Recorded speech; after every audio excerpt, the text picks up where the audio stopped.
I have a 20-sided die I took from a word-based board game. It has the letters A, B, C, D, E, F, G, H, I, J, K, L, M, N, O, P, R, S, T, W on it. Actually, I've got a game like that. Just a second.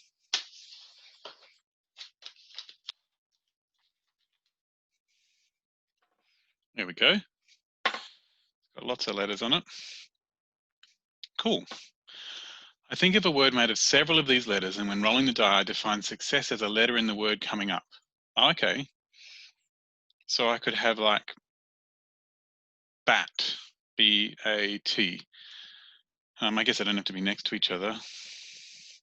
So it could be just like C-O-E,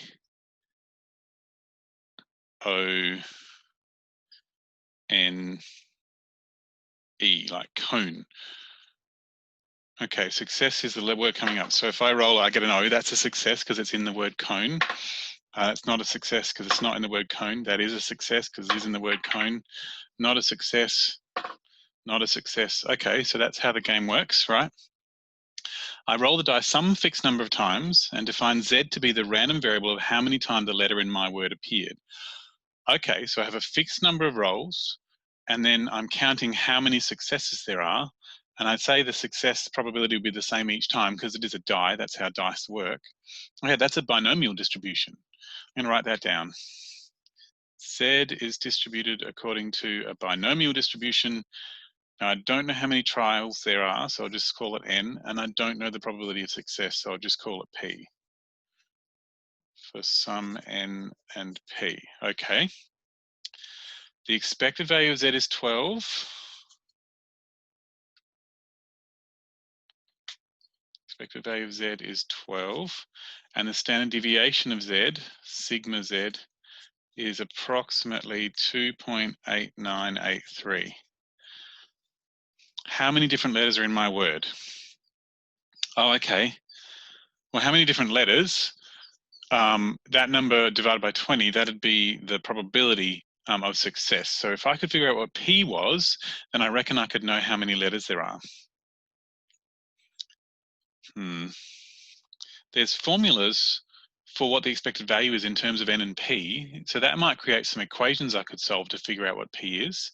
Well, let me write them down. The expected value of a binomial variable is N times P, because it's the number of successes times the probability, which should be a whatever percentage of the times, not successes, number of trials times the probability should be whatever percentage of the trials give you the correct answer. Okay, so that's 12, and the standard deviation is the square root of NP times 1 minus P. Okay. Well, NP is 12 and there's an NP here, so I could replace that NP with a 12, and then I'd have an equation that's only got P in it, and so I should be able to figure out what P is. All right, I'll just deal with the square root first. If I square both sides, I'll get 2.8983 squared, which is 8.400. I'm going to make a guess that it's actually just 8.4. Because like P and 1 minus P are both sort of out of 20. And I don't think dividing by 20 is going to produce crazy decimals very much, actually. So I'm just going to make that guess. Now the NP is actually 12. So 12 times 1 minus P, I'm just going to say equals.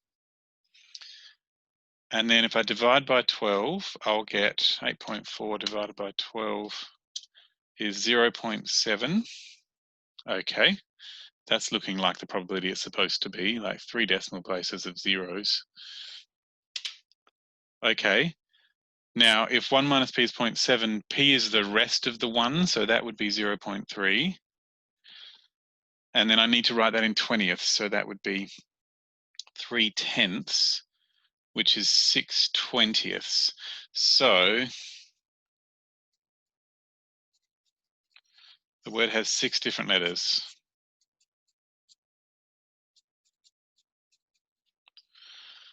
Okay, cool.